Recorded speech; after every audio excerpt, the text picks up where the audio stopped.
Welcome to the second round of Rocket League competition here at the Collegiate Esports Commissioners Cup 2024, presented by McDonald's of North Texas.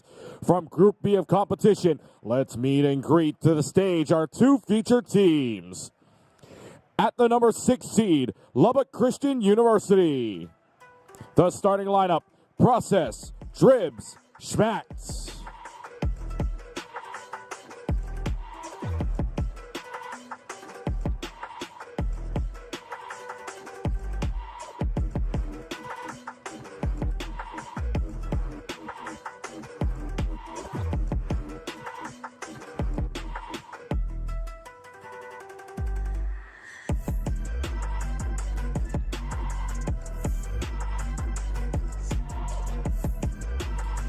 And their opponents, the number 11 seed, Syracuse University. The starting lineup, Mason Tari. No, this is Patrick Gavilon.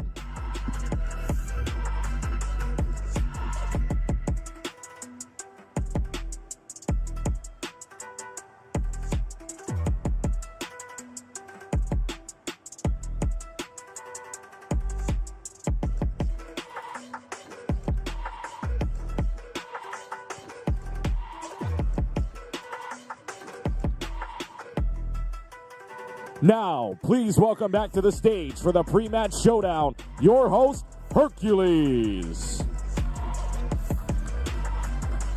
Hi, everybody. Welcome back. If you were just now tuning in and you missed it, Valorant was just on before this. And if you didn't know, there are 4 different titles happening here over the weekend. And up next, we've got my personal favorite, no bias intended.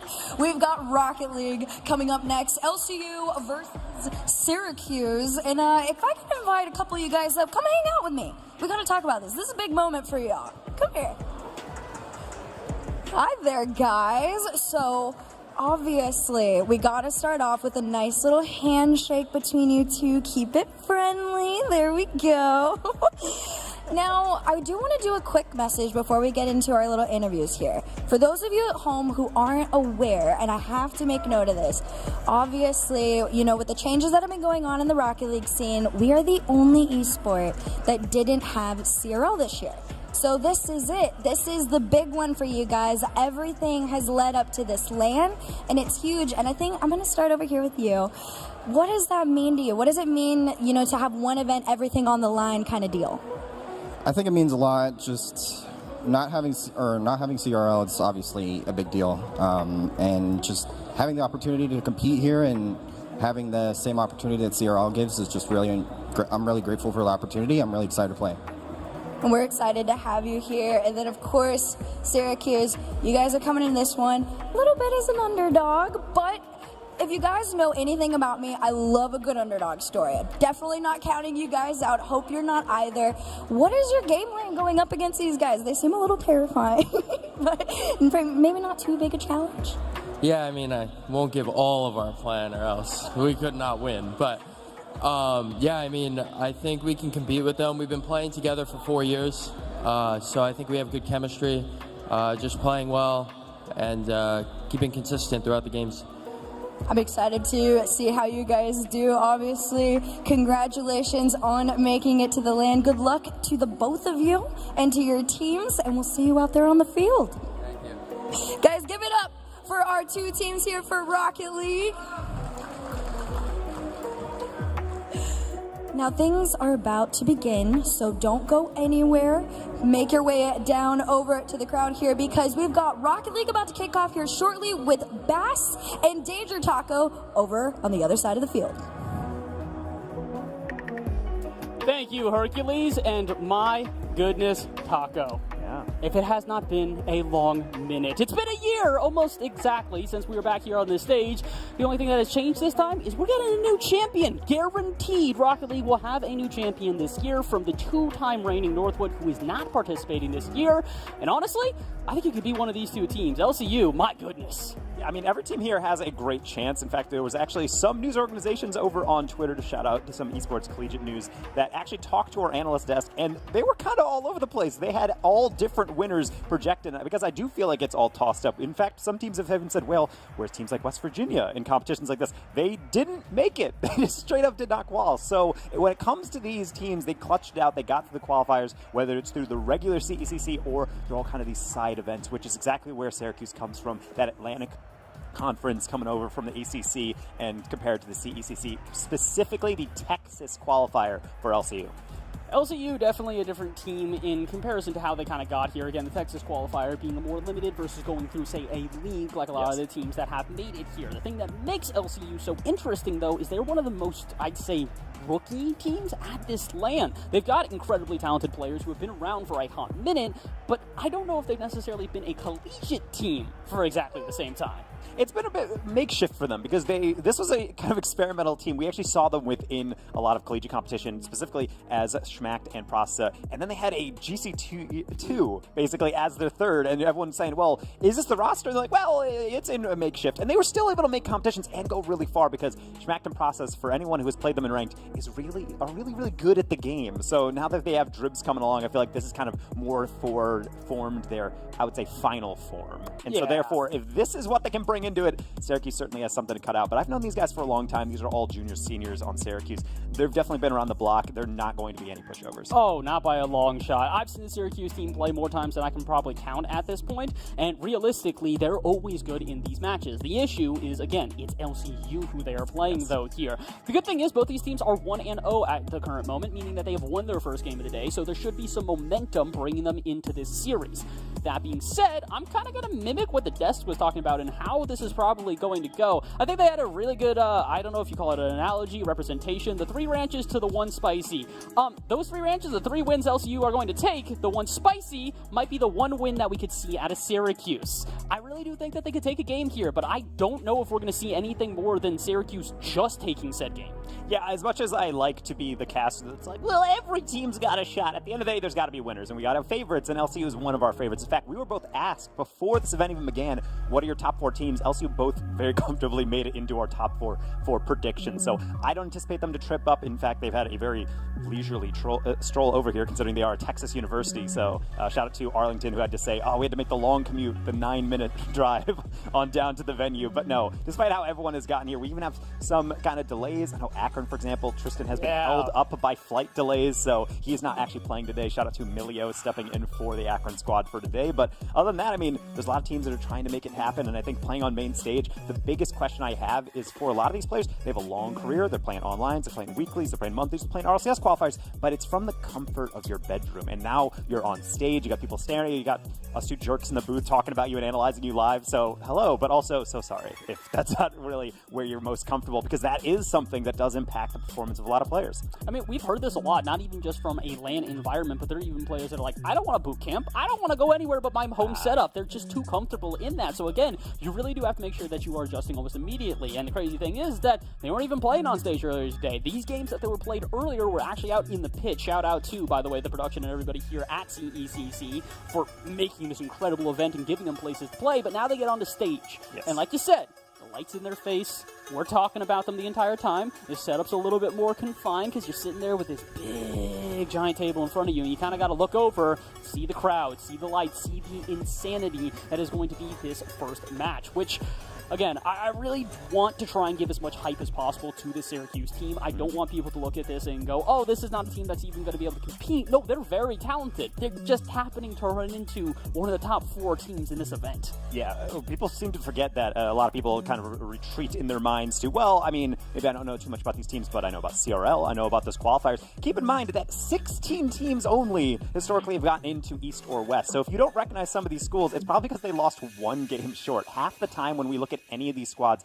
that have made it here to this event, they have gotten about maybe 1 or 2 games short of qualifying in to the very top of the collegiate esports. So being able to see these games, I think this is also great because collegiate, typically the players are not as well known on most rosters. This is kind of a way to showcase your skills, being able to show what you're able to take care of business on the kind of like most pressure-filled atmosphere, particularly when you are first main stage game for Rocket League and it's kicking off in just a little bit.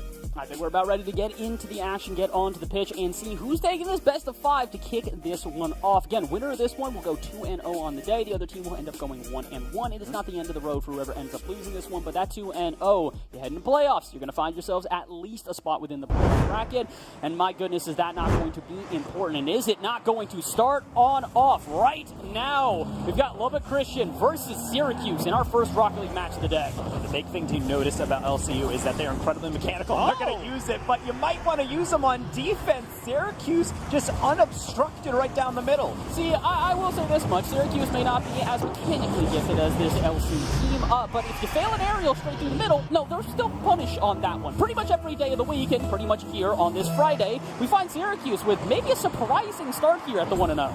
The big thing to notice about Syracuse as well is that even though LCU has known each other a little bit, this is, as you said, a new team, and every single time you change up that roster, you need to change up the chemistry, whereas Syracuse, this has been the roster for probably at least 2 years at this point. They know each other super well, and it's really showing. Gavlon, again, Syracuse, what did you have for breakfast? Whatever it is, I'd like to find out, and I'd also like to eat that tomorrow, the next day, the next day, the next day, the next day. You get the idea here. I don't think LCU gets the idea quite yet, though. They came into this one probably expecting to just kind of wipe the floor. We're 30 seconds in, and they're already down 2-0. Yeah, more or less, I think we came into this saying, Syracuse, you're kind of the underdogs, and I think the response is, how dare you, coming into this, as they're clearly able to play up to snuff, but getting the first goal doesn't really matter. Even the second one, it's the most dangerous lead in sports for a reason. They need to defend. Gavlon will do just that. Not only getting the first clear, but getting the dunk on Schmack.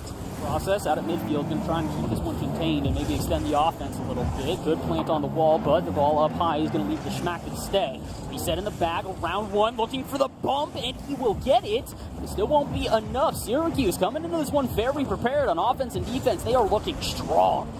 Even continually trying to keep LCU on their back foot, hitting that backboard, hitting those corners, and even though the clears are coming in, the thing is, you need continuations, you need those extensions, kind of like this one. There's 2 players missing on that effort, therefore Gavlon able to clear it up, and not only that, but finding a forward path. Now Gavlon trying to get a dunk as well, and it's getting closer and closer. You do not want to take your eyes off Gavlon, probably the most competitively accomplished player on the Syracuse roster. I would have to agree with you on that one. The thing is, though, the Syracuse roster has gotten most of their accolades as this trio. They really have been around, like you said, for so incredibly long, and have been so prominent as this trio for what feels like forever.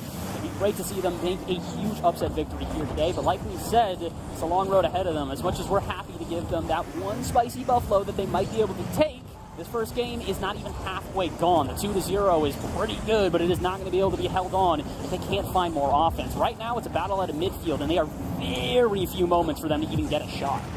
Schmack cutting that one out really well, and you can see LCU getting a bit more wise to the infield passing that Syracuse is going for. Even just these lob touches and picking up, that's actually right in front of the net. Schmack is going for it, but Dribs is there for the secure dunking it home on the goal line. Can't be all too surprised about this one. That's an awkward touch in the corner, and with no this is Patrick just giving that much time on the backboard, you know Dribs is going to at least be able to measure up where that 50 is going, be able to dunk it through, and find themselves a goal. That's LCU cutting the lead in half.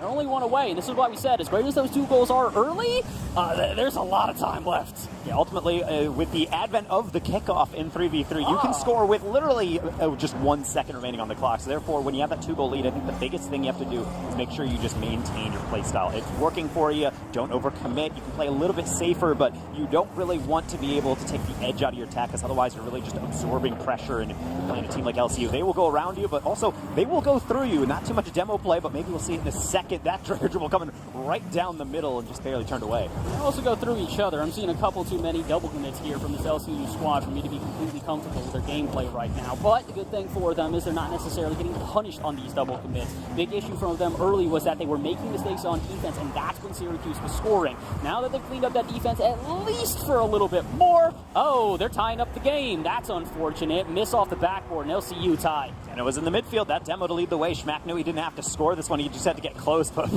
poor Mason Star going for that save on process, or at least he thought it was a save. No contact through, and sometimes the best passes are when you just fly right by and it's the accidental fake. Accidental fake, I say tactical whiff. Whatever you would like to call it, it is going to be called a 2-2. Tie here is going to be found, and with about 2 minutes to go, it feels like LCU have all the momentum in the world and some space to work with. Dribs looking for the touch out of the corner, will leave the process, who will pop it up high. Neither one of his teammates wants to commit, though, but they will after, and look for the 50. Schmack, though, denied on the line. And LCU, they're on the prowl. They're ready for one more. Oh, Process actually really late to that one, but so is the Syracuse defense. No one there. More so just putting their hands off the control, putting them together, and having a prayer. Speaking of LCU, living on one right there. The double tap can be turned away at the last second. LCU really taking your time on these. In fact, both defenses are. I think they're just so concerned about everything through the midfield that they kind of react late. They don't want to dive in too early, and it might be their downfall. Gavilan stepping in front. That's still not a clear. Again, going to be having a miss, so Schmacht keeps possession to Dribs. They are very hesitant right now on both sides. You can understand why. For LCU, it's recognizing the fact that, Syracuse is not the slouches that we expected them. They definitely underrated this team coming to this first game, and that 2-0 just kicked them in the teeth almost immediately. On the other side for Syracuse here, they're recognizing, hey, this is LCU. We can't give them space, and they don't want to commit at the fear of being outdone in a 1v1 scenario. So, two different sides, very similar repercussions, though, with the amount of space being given right now. With a minute to go, if either one of these teams can recognize that, they've got a shot at ending this one before we go to overtime. Yeah, notice the last time Syracuse has had a real shot was right about there. Woo! They have not been able to really pave through the defense, but maybe if the defense just hands it over, that's a giveaway that can't happen, but the shot not able to take advantage. Delayed flick, Dribs. Maybe a lead blocker. How about a fake as well? One-on-one from a hard angle in the near post. Patrick knew it. Gavilan did as well. Mason send it all the way down, potentially even on a counter, as this one still in a dangerous position. 30 ticks of the clock, and really this goal wins maybe an OT at this rate, but I would not count out maybe a late clutch moment there. LCU will not be able to find it. You got to be careful here. We've seen a couple too many double commits and open spaces being given by LCU here, and with their heel back and pressed, they cannot afford one. Or they can afford a goal. Schmack trying to dunk it. And I honestly thought that he might have gotten it. Instead, we get an overtime here for our very first Rocket League game of the day. We'll see whether or not it's just going to be a kickoff goal. That's a deflection in the middle. Nice little pop forward, but Mason Star will take the fake challenge. I do like that decision. Again, I think the nerves get to players. They think they always have to be the forward one on offense, but oftentimes when you dive in, it's kind of a situation where you're thinking to yourself, in retrospect, I didn't really have to do that. Speaking of, you got to make sure you don't go too far forward. That was almost a brutal mistake, but a demo leads to an open shot up until Process recovers. They have got to be careful. LCU right now still not respecting the amount of offensive prowess that the Syracuse team has come out with, and they don't need to. Goodbye to the cars, go to the scrap heap, and go to game 2. Process going to end this one for LCU. LCU, one of the top seeds. They're not playing like it, but it's not how you start, it's how you finish, both literally in terms of these shots, but also 3 goals unanswered to take the first in this best of 5. That's got to sting a little bit if you are a Syracuse player, or B, a Syracuse fan. Either way, that is not a fun thing to have happen. You go up 2-0 within about 30 seconds or so, and then after that, it all falls apart. That's 4.5 minutes scoreless, actually, including overtime. That's like 5 minutes total. Yeah, it's a tough time to be able to have that 2-goal lead and then say, well, how do we handle this one? And the thing is that LCU understands that they're not really these brain-dead players. They're just going to go for mechs. They're going to be able to say, no, all right, they're giving us space. And I think you kind of hit it on the head earlier, that if these players are given time to get those air dribbles off, ultimately, that's what they're going to do. They're all really mechanical. The main point of their offense is going to be able to take that space, and you're giving them too much respect, drag it right at your goal, and get deflections, and have open shots. That's how the first goal was scored. And frankly, I think that's how a lot of these goals are going to go in if Syracuse doesn't start to get in their face a little bit, force them to improvise. Listen to him, folks. He's SSL. It's the highest rank in this game. And on top of that, he's also a pretty dang good coach. Shout out to USF. At the moment, the coach has got to step in here, though, for Syracuse. They have to correct them because, again, we're seeing these issues. And it's not as if it's one of these things where it's like, we can't, it's a slight variation. You can very clearly tell how nervous they are. They are not wanting to make those challenges out at midfield. If they do see an aerial, they're basically waiting until it gets to the backboard before they end up sending a challenge. And that's not bad. It's just giving a lot of time to LCU to kind of just plant on the half and continue that offense, build up pressure, and eventually we've seen Syracuse break underneath it.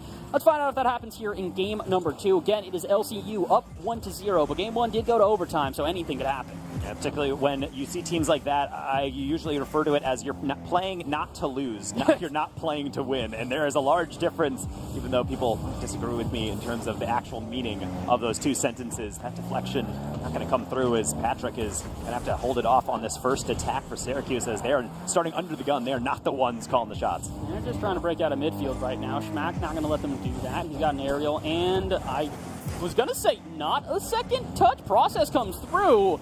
And my goodness, Syracuse, we asked for you guys to get a little bit more in the face of LCU. Unfortunately, at the current moment, you're doing the opposite. The amount of space being given is just not okay. If LCU continues to get this, eventually we're going to see either a flip reset or one of the most spectacular goals you've ever seen. This team is mechanically gifted and maybe getting scored on. What happened out of mid? LCU's defense just completely not there. I do like the Syracuse ground game. They're certainly not just throwing the ball forward and trying to completely take over that backboard like they were. It felt like in game one. They're starting to actually take these dribbles, take all those flicks, and be able to actually work everything out, as we will be able to see whether or not they can actually adjust on the fly, because I really think that's the biggest thing for Syracuse. Sometimes you come in with a play style, but other times it really just does not work out for you.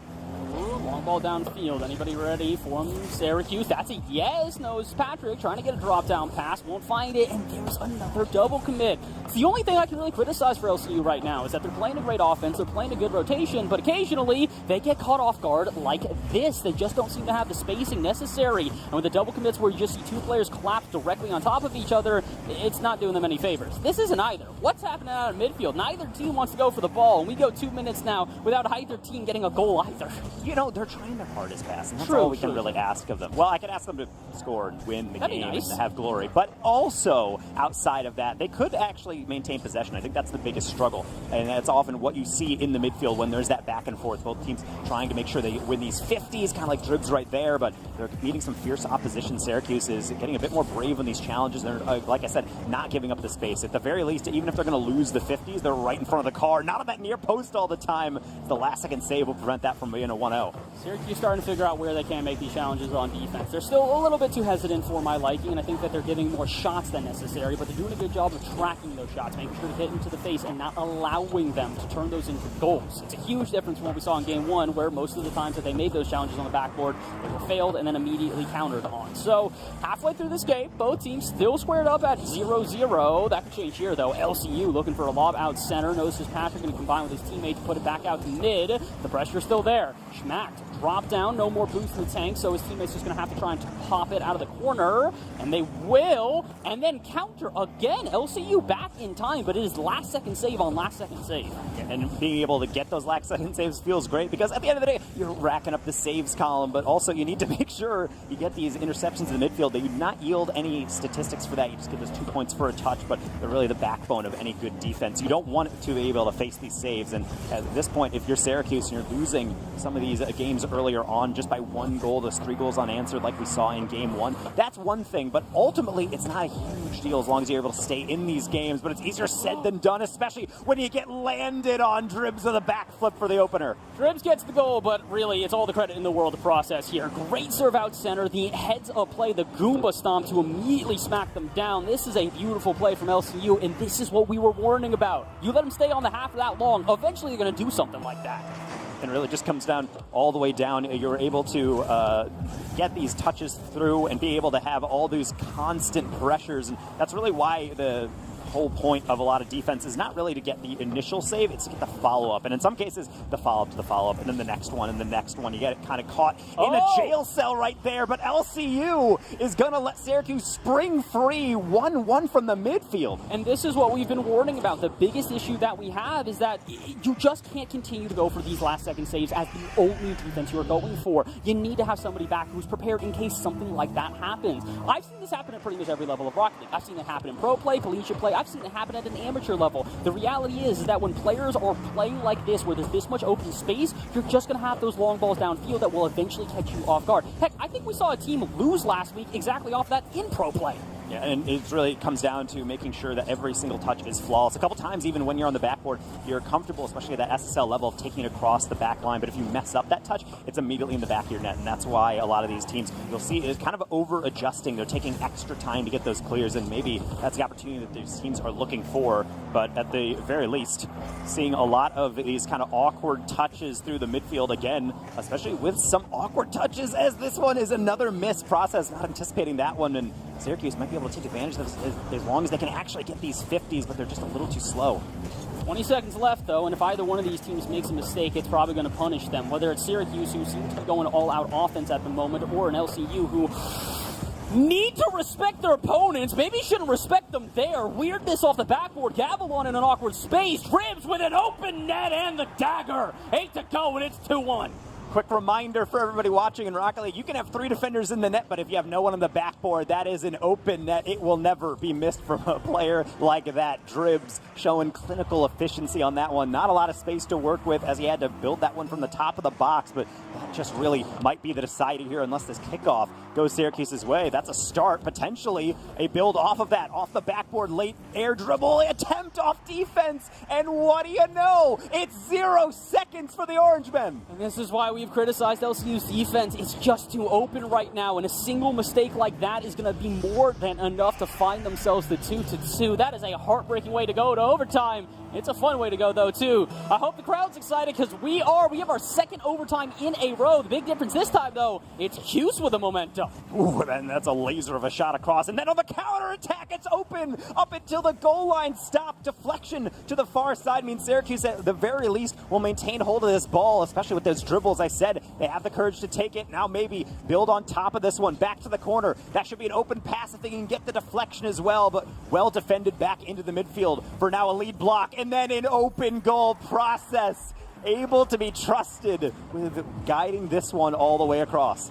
Well, you know what? Here's the reality. We have said it once and we will say it again, is that if you do leave this much open space, they are going to punish. And guess what? That's for both teams. Syracuse, I was worried about this as we saw them going into this at the end of regulation. They put all their cards on the table, and every single card said offense. And that's one of the biggest things that people struggle with is being able to fight through the obstacles, make sure everything goes well. But the biggest thing I notice from a lot of teams is the clutch decision making is not always just scoring like at 0 seconds like Syracuse did. That's great to see. It's more about understanding, hey, there's a dangerous opportunity. Can I dive in on that? And on that one, you notice they dive in a little too hard. They leave their last defender in a 2v1 and everything goes out the window. It's a deep breath type of moment. You can't do anything but sigh because it's one of these things where I think that's the best game we've seen Syracuse play. Despite the fact that they had a larger lead in the first game, they played a lot more competitively in that second one. They deserved the win there. They were playing a really good game. They were punishing on the mistakes that LCU were making. And it's not as if LCU were playing bad. They were just finally leveling up to their level. I hope Syracuse can make this third game competitive because I'm not going to lie. If you take a loss like that, that could be a tilter. That can really defeat the mental. Yeah, and right now when you are going into this group stage, I mean, this is really what you're looking for when you're looking at the top of your group. You know who the favorites are. You know who the high-seeded teams are. And so when you're Syracuse coming in from the ACC, getting that side qualification, you can understand, okay, Lubbock Christian, definitely a quality team, but we can hang in there. But that's almost something that can teeter you, and that's really where the coaches start to come in, where you say, hey, actually, this is where things can actually be a bit more friendly and a bit more helpful for you because you're able to actually say, well, if we're able to hang in those games, that's great. We're just so close, clean up the defense. But on the other side, you can get really tilted because it's almost like it's just out of your reach, and sometimes people really just resent that. Unfortunately, it's going to be a difficult game here for Cuse to bounce back from. There's no way to sugarcoat this. If they lose this game, this is going to be hard for them. Not only because they lose the series, but man, is that going to be hard to bounce back from a 3-0. Because today we are just playing for group stages, and it is in order to get into tomorrow, where we are going to find ourselves with only 12 teams in a single elimination bracket. You want to get there, you got to take wins, and you have to play confidently. Like the way Syracuse is playing right now, I want them to stay that way going into this third game. Do not take your loss as a signal to just go back into turtling on defense. It is not going to work. We've already seen that.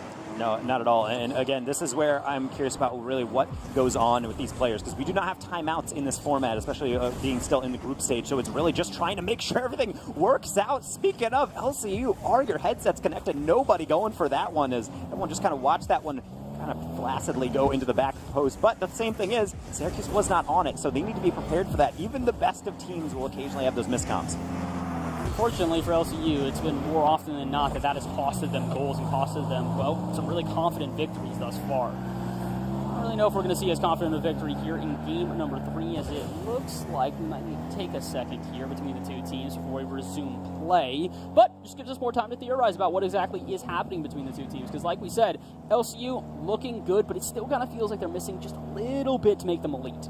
Yeah, being able to actually get that close, I think with Syracuse is that they're actually getting some good pressure on it and good shots. Yeah. I think the biggest thing is that they need to make it more individualized. Notice actually on that last game, not to dredge up the past, but we are technically doing analysis in game 2, is when you see those air dribbles that you dive in on, if you have a player trying to go for that 50, the worst thing I see is when that deflection comes in and I see a second teammate as the camera pans fly by it. That's a moment where someone's trying to call you off, but at a certain point, if they're slowly falling with limited boost, they're functionally staying on that ball. I think that's where you need to space out, trust your zoning, and then play the clears instead of trying to get that hard clear. I think it's like this mentality of hero ball where it's like, no, I have to get on it immediately, where sometimes it's better just to play the passive, play the fake challenge, let them retain possession by giving it right back to you. I think one of the best examples of that was actually in game 1, where we saw one of the goals that LCU was able to score was directly off of that. It was lining up the 50 on the backboard, knowing where that's going to drop down, and then planning the 50 afterwards. Rather than trying to dive with your teammates so that both of you have angles on the ball, you wait for your initial challenge. And even if your teammate doesn't make that great of a challenge, what it does do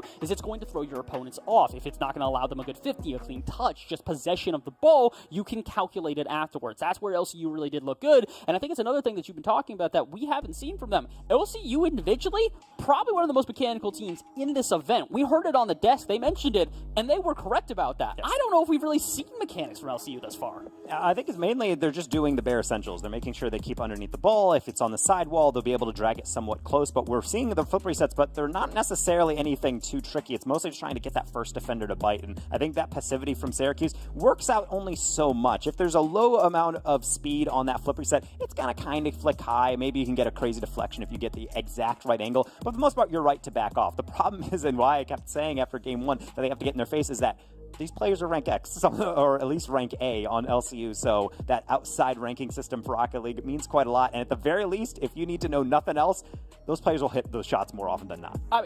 Let's give the easiest way to put this, plain and simple, to everybody at home here. LCU, players on that team have made it into RLCS, into professional play.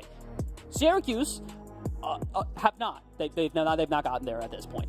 But that's kind of why we state that we're not really, we're a little surprised by what we're seeing. It's not because we think that Cuse is playing poorly or that LCU is playing poorly or either vice versa. It's that we know LCU to be a more mechanical, a more aggressive, a more in-your-face team. Right now, the only time that I'm seeing them in their face is of each other on double commits. I feel like they could do a little bit more.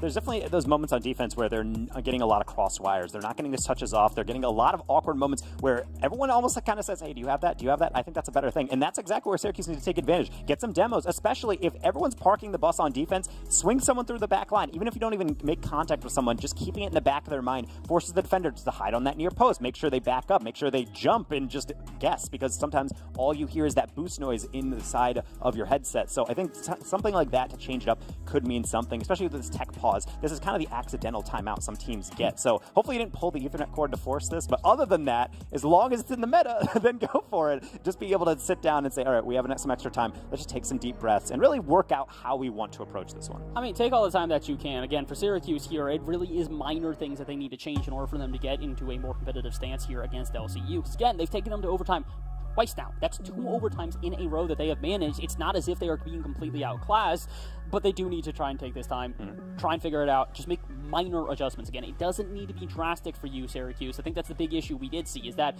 you got into overtime, you were feeling confident on offense, and you went, let's just go offense. And that overconfidence in offense, that aggressive adjustment, is what ended up coming back to bite them. So, I don't know. I'm hoping that they're taking the time here, and I hope that they are going to make some make some adjustments and change this up. Because, again, if you pull the Ethernet cord just to make barely any adjustments, I don't think that's worth it. Yeah, absolutely horrendous of Syracuse. If you're going to cheat, at least cheat and succeed. That's all I really ask out of people. Also, for legal reasons, that was a joke. Don't cheat. Don't do that. No. But how funny would it be if just like we're at the point where it's a team down, they're like 1 game away from just getting swept, and you just watch it, just punches a monitor full on, just breaks. Guys, the monitor broke. I don't know what happened. And then just as a tech pause. Again, for more legal don't do that. Don't ever do that. Play the game like we're seeing these two teams play here. You got your technical timeout. Whether or not it was actually utilized, we're about to find out. And then right now, when you do see these teams back on the pitch, keep in mind, this is not really in the format. That tech pause acts as that timeout, and usually when we do see that, we see kind of that buff in the RLCS, but this is kind of an equal one. I think this is where Syracuse needs to be able to say, let's commit 1-to-1, let's trust in the rotation, make sure we don't allow stuff like this. Dribs on the pre-jump right down the middle with a banger. 1-0 here. And it's a pretty good start for LCU, and this is the more mechanical play we were looking for. That pre-jump out at mid, very well prepared for it, and, well, the unfortunate thing is, Taco, I don't think it's going to count. No, I don't think that is. No, so we're going to have to remake that lobby a little bit, just make sure we can kind of revamp things as potentially that might have actually been a preview into a test lobby, if I'm not mistaken. But we will see whether or not we were informed potentially that we were going back soon. But I think it'll have to be a little bit later. So another delay in there as the players try to connect in. Sometimes just not really cooperating with us, the game. But that's fine because it just gives us more time to be able to break this one down. Because I believe this is actually LCU's first event potentially on land that they are playing. And for Syracuse, it might also be their first that I have seen. I've not necessarily seen them in too many of the competitions, at least for this past 2 semesters. I mean, either way, it's definitely a much more rookie feel here for these teams. Again, we've talked about this with LCU. It's not just the fact that they are rookies to land, but this is a relatively newer team. They did have 2/3 of their team playing in the previous semester, but their new addition in Dribs has made the team's dynamic, completely switched up. I would say for the better. He definitely looks like one of the more competent players here today. He has been all over the place when it comes to the scoreboard here. If I'm not mistaken, I actually think he's been, majority of scoring for this team. He's got 3 goals. Not a single other player on the team has more than 2. So, shout out to Dribs. He slotted into this team well. He is playing really well. The only issue for them is, now they got to finish the job. And against the Syracuse, who have very clearly been a lot more competent and a lot more at level with them than they expected, it's not exactly that easy. No, and I would say this is, again, the point we keep returning to is that there's a lot of teams that get close. In fact, this is the narrative that we talk about a lot when you have squads historically like Northwood and Fisher and all these large, really high retail price players coming into these rosters. They're saying, well, how do you possibly beat them? But when you look at a lot of results, there's a incredible amount of games, even in matches where the series score looks a little bit farther apart. There's 1 goal, had to go to overtime a couple times. In fact, the first World Championship within the CRL really came down to a lot of games like that, even in kind of technically lopsided series. So you can get to the cusp with these teams. It's just getting over that finish line that's always so difficult. It's why Rocket League is a game I feel like is 5 minutes. You have to play the full 5 minutes. There's really no such thing as having a good moment, because that's exactly what we saw in Game 1. And then Syracuse slowly just got eroded away. It's so difficult to be able to maintain that consistency throughout, even though such a tiny bit of time within each Rocket League game. It's hard. Consistency in Rocket League is incredibly difficult. One of the biggest things you will hear from professional players, they talk about that at a certain point, everybody's got good mechanics. Everybody is at a high level when you get to, SSL, 2000 MMR at that higher level. The thing that separates pro players from the good players is mental fortitude. This game is mostly mental. There's a huge mental battle. You hear it from so many different pros on so many different teams about how important it is to lock in. LCU, I'd recommend doing that now. Syracuse, same idea, but LCU, in my opinion, you do not want to give Hughes even a game. They get 1 game, they get the confidence, and oh boy, that's not going to be confident. I'm going to take back my statement, and I'm going to say, well done, LCU. There's the passing plays we've been looking for. Outside of maybe all 3 players in Syracuse passing it to themselves and then own goaling, that's probably the worst case scenario as you're kicking off into Game 3. Again, this is for the potential sweep for LCU going forward, giving them a little bit of a bonus. This is double Elam group, so differential doesn't really matter in that regard, but it's about actually getting this result. So Syracuse, if your backs were against the wall, then I think you got pressed a little further into that wall. Come on. What is his name? Sisyphus? The dude that carries that rock or whatever? Yeah. Pick up that rock, move it away, and figure out a way to actually try and fight here. Because 30 seconds in, giving up a goal, potentially 2, is not going to do yourselves any favors. Again, I did not want to see Syracuse turn into this, where they are a much more defensive team and a lot more turtled up. I like them with aggression, just not too much aggression. At the moment, there is none. They're just locked into their half. And right now, these deflections are not helping Process, able to get the redirect, slotting that one through, but that is just keeping the momentum of the ball and using it to your advantage. Dribs does not go for the double because they don't need it. He knows his teammates waiting and lurking. I'm sorry, is Dribs the new addition here? Because I genuinely can't tell. With a scoreline of 4 goals so far and 2 assists, he is by far the most offensively minded player on this team and has been involved in, I'd say, over like 50% of the goals. He has been so incredibly critical to this LCU side, and he might be the reason they end up scooping through here against Syracuse. It is only a minute gone, but the 2-0 has been a deficit that we have yet to see the Syracuse team climb back from. And you can also see LCU giving respect to Syracuse at times. That last deflection was actually right in front of the goal, and Syracuse was going for the read, but he was reading the clear, and LCU was playing the other player. They were both kind of just staring at each other. So not necessarily a chance going by the wayside, but something that you kind of want back. You make sure just play the read sometimes, don't necessarily play the deflection, so at least you can get something behind it. But nothing I'm really going to be shaking my head about, as at least on defense, it seems like Syracuse has tightened up somewhat, if not for these initial touches forward. As long as they can get these clears and get forward, then that's one thing. But right now, possession is coming at a premium. Touch out of the corner, Dribs. Trying to open up some space for his team. They don't necessarily need the space right now, though. Yeah, I was going to say, even in these narrow margins, they are finding themselves much more possession, many more touches than the Syracuse team. And considering the last time that we really saw Syracuse on the other half was at about 4 minutes, it's been over a minute of offense now, just unrelenting from the Syracuse side. Schmack will try and clear that out at midfield, but a lot easier said than done. Let's see if maybe... Oh, no, there it goes. I was going to say Syracuse getting offense instead. It's Dribs potentially scoring another goal. It's like we're playing in a workshop map for volleyball. It's like it gets to the midfield for Syracuse, gets deflected right back, it's rebounded off the netting. And right now, as we reach halftime, I think that's the biggest concern right now. Syracuse, I don't think you're really going to sweat that play, but the thing is, every single clear, every single air dribble, that's 5 seconds gone, that's 7 seconds gone, that's 10 seconds gone. You start to really glance at the clock more and more and realize that you need something out of your half, and counterattacks, not always it. Patrick backwards on this one just to clear it. Good thing is, though, Syracuse breaking out of the half and maybe finally getting a chance at offense. That demo, though, might stall them. And somebody I was wishing would have been centered. That's how Syracuse were able to get a lot of their earlier goals in this series, was by watching LCU overcommit out of midfield and then just drilling a shot from a distance. This time the opportunity arrives and they are not prepared for it. I think that's pretty emblematic of what's going on right now. Syracuse really getting, I think, feeling the pressure of playing this LCU team and kind of buckling underneath it. So just notice how little boost they have. You can glance at the sides and just being able to see each boost meter, and you're not seeing a lot of players with something to do with it. And when they are, Gavlon right there, he was mid-turning away when that pass came in. Not to say the comm's breaking down, but just the positioning, not ideal. It's even worse when you get bumped out of the way, not like this. You say bumped, I say bullied. This is absolutely filthy. Process a shot out center. Who's the one that gets the bump, though? Is it Dribs? It's always Dribs! He's not even going to get snapped for that. Sometimes you don't have to show up on the scoreboard to make an impact, but that's fine, because at the end of the day, you're making the plays that facilitate the goals. And Syracuse, they would love some plays right now. Mason trying to go for that 50, only gets so far. Gavlon, another deflection, but that one actually does not go middles, though. Will maybe yield a 50, at least going to the far side. As like Syracuse, at this point, you just got to serve the Hail Mary. Who cares if you give it another one? You make sure you bury B's lead blocker does not make contact. Yeah, the issue is, though, if Syracuse wants to go all-out offense, LCU more than happy to go all-out defense. They had 2 players in net prepared for that shot when it eventually arrived, and that's the biggest issue here, is that you're playing against a team that is not trying to score more goals. They're trying to burn clock. A minute to go, all they need to do is hold on, and heck, they'll take an extra goal. Why not? Smack through the corner, Dribs right behind him. Dribs say, you know what, you have no boost. I know you have no boost. Just let me take the ball. And at this point, I think I can confidently say LCU, they're just playing for fun.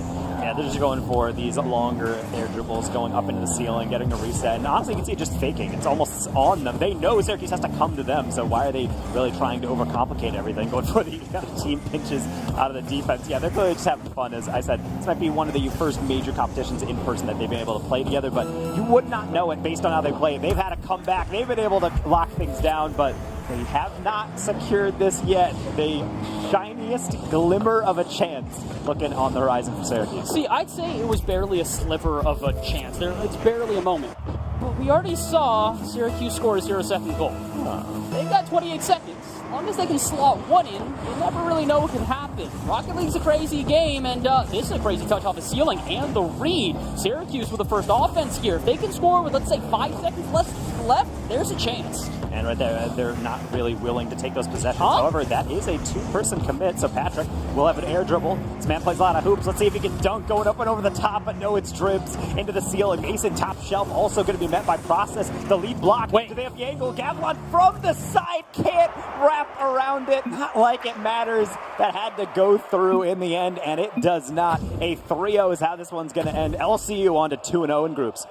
Oh, okay. Well, I look, well done to LCU. I do not want to discredit them on that, but my mind is completely wrapped in the fact that we maybe could have seen something happen there had Syracuse scored. The reality is, though, they did not, and the winners now in Lubbock Christian are 2-0. Like you said, they are well on their way to making it to playoffs, and as we stated before, as one of the top 4 teams at this event, and they get into playoffs, who knows how far they get. Yeah, and being able to go as far as they can, I think, is obviously the goal. LSU came in as one of our favorites. I don't know necessarily how much the rest of the RL community is, but if you play enough high-level ranked, you have run into these players. You know how deadly they can be, and I think they kind of demonstrated in this one. Even when they face adversity, it never really feels like they're out of that game. No, not by a long shot. Not by a long shot. This is one of these things where I think that we haven't even seen the best of this LCU team. They are good. They are great. I think they could be one of the most elite teams in Collegiate Rocket League. I've continued to state how they might be the new Kings of the West, if you will. Or I guess Kings of the South, technically, from how they qualified here. The reality stands, though. LCU, they take a good win there. Glimmers of vulnerability, though. 2 overtimes and a third game where Syracuse almost was able to start a comeback trail. It's a good game. I think if you're any of the other teams, though, that are in that top 4, you're looking at LCU and you're taking notes. Yeah, it's one of those things where you look at the bracket and you say, okay, this is double elim, LCU. They have pushed their way through. So you start to do kind of the Google Sheets foo and just say, well, who do we play against? Who actually goes here? And then try to figure out, okay, is it better to avoid them? Is it better to go for this? But ultimately, you just got to be able to focus on the just win TM, the trademarked phrase for all Rocket League teams, and really just all of esports in general, because that's really what everyone needs to focus on. Syracuse, it did not work out for them, but it doesn't mean the next time around they're not able to kind of regain. All right, well, we've talked enough. We've had enough yapping. Let's send it over to Herc so she can go and talk with the winning team in LCU. Welcome back, everybody, over here to the stage. We've got Dribs with me on this one. Dude, 3-0 sweep. It was predicted, but did you guys predict it was going to be as close as it was? No, I don't think so, but they're a really good team. I can vouch for their skill for sure, but we just played better, and we knew if we played our game, we would win, and that's what happened. Now, I need you to break down the 8-second goal, that the 8-second goal that led into the OT, right, and all that stuff.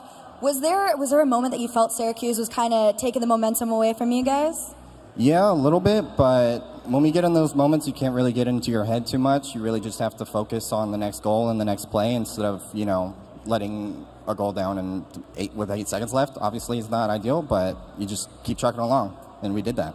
Well, you guys played incredibly, and, we got to give a huge shout-out to Syracuse as well. But you guys get to move on 2-0 in the day, I believe, right? I think so. I don't know. Well, we'll find out. It doesn't matter. What does matter is you got the win on stage. Congratulations at that. Is there any shout-outs that you'd like to give out? I'd just like to shout out my family and LCU and everybody who supports us. Thank you so much, and I'm really grateful for this opportunity and to compete here. And thank you. Thank you so much for hanging out with me, guys. Let's give it up again for LCU on the win against Syracuse. 3-0 sweep on the day.